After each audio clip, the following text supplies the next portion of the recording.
Welcome back everyone to another video presentation.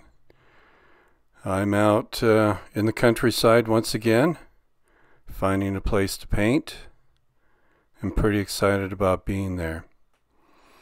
This was such a bright and brilliant day in early March, on March the 3rd when I did this painting. It was quite amazing. And as I was driving along, I found this little spot. I've actually been up in there a couple of times doing watercolor paintings. I've usually been looking west. Here in that scene, I was looking east as I did this piece. So, looking east and getting ready to lay in the sky. Working in my traditional and usual way as I do a plein air landscape painting, that is from light to dark, top to bottom, back to front, and from general to specific. Pre-wetting that sky, ready to lay in the blue of the sky. Now, it seems that with skies, I seem to be changing my mind as I paint them. And yeah, once again, I tell you, I figure I've only got one shot, but sure enough, I come in and later on I tinker with the sky, but it's always a bit of a risk, but so far I've been able to hold my own.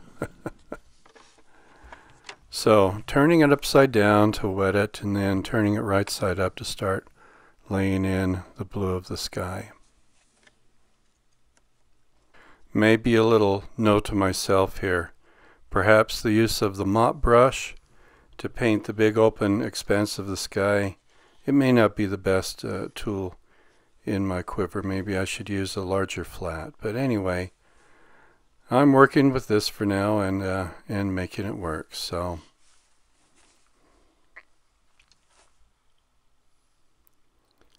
just starting to carve it out there. Now this this east side of the Rush Valley in central Utah used to have a band of wild horses in it. Very small band of horses that hung out on the east side years ago, but that band is now long gone, and the only place I see wild mustangs anymore are on the west side of the valley, and then points further west. And I'll actually get out there later in the spring, probably more like May, before I get out there and try to paint that part of the country. I'm pretty excited to do so.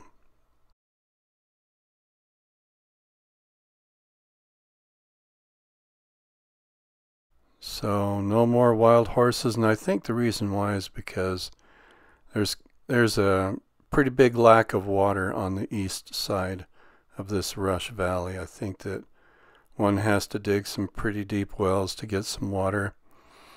I know of a couple of ranchers who have dug wells for their cattle, but for the horses, I don't think anybody's really done much for them. So there are some big wells in further west in the desert where the BLM has made a nice range for the horses to live and wander in.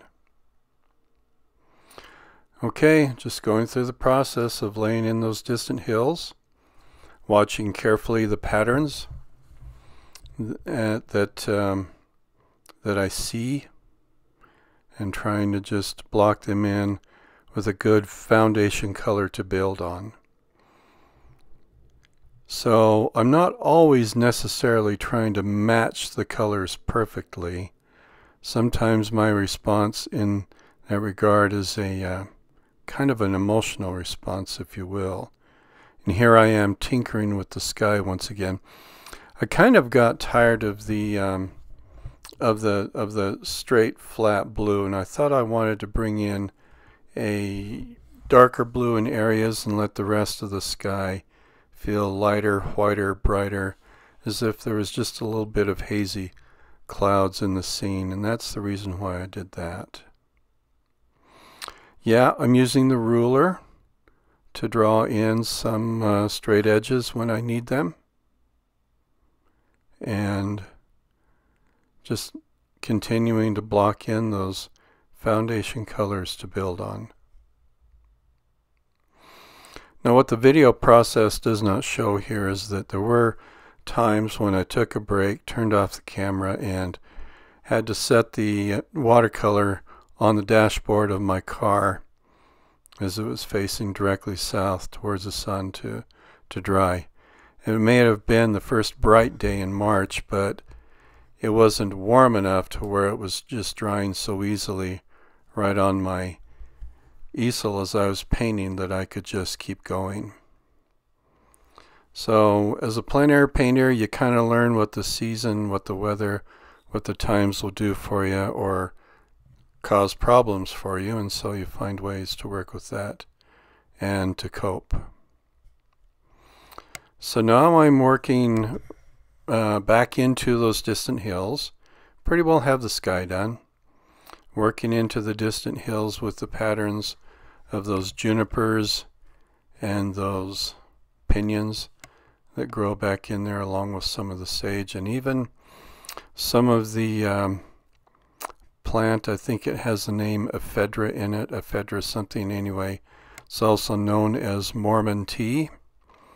And yes, it's an herbal remedy, a good decongestant. So a little plant science there for you, for what it's worth. Maybe I'll have more to share in the future. Depends on what I can learn.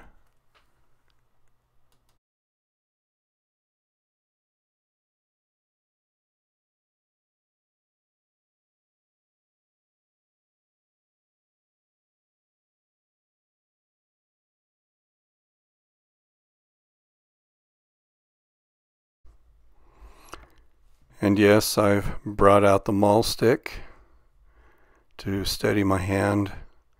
It's a really nice tool for me. I really like it.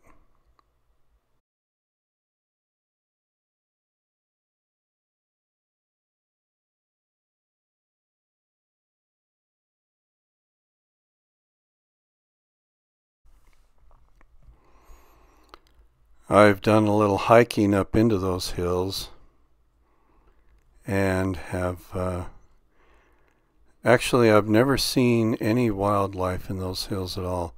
These are what are known locally as the Thorpe Hills, and they line a portion of the eastern edge of the Rush Valley. And I've hiked in there and I've seen signs of wildlife, but I've never actually seen much in the way of wildlife itself. Perhaps it's the time of year that I go there, I don't know. But I know that I've seen a few antelope on the east side of the valley. That's the most in the way of wildlife that I have seen.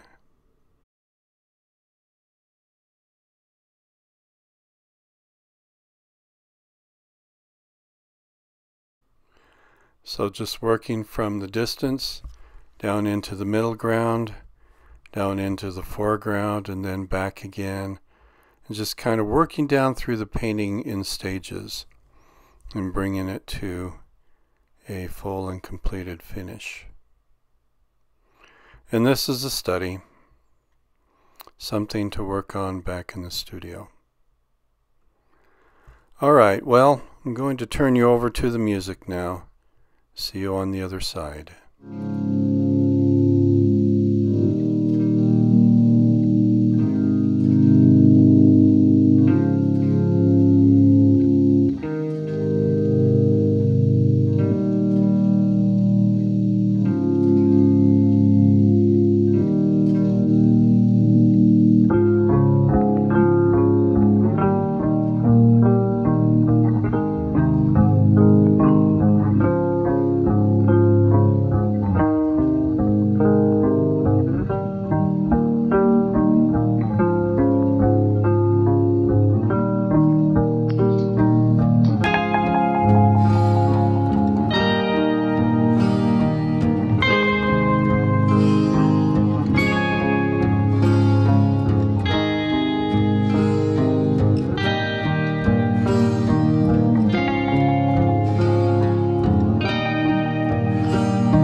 Well, okay, we're starting to come down to the end of things here with this little field study.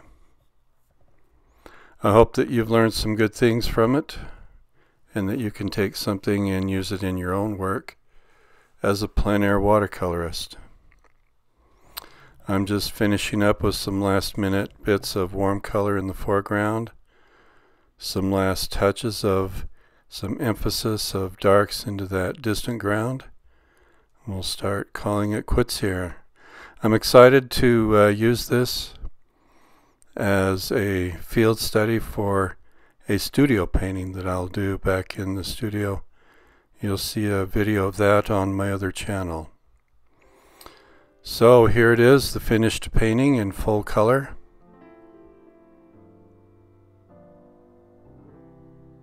I'm glad you came along with me for the journey. Take care, have yourselves a great day, and be safe. See you in the next painting.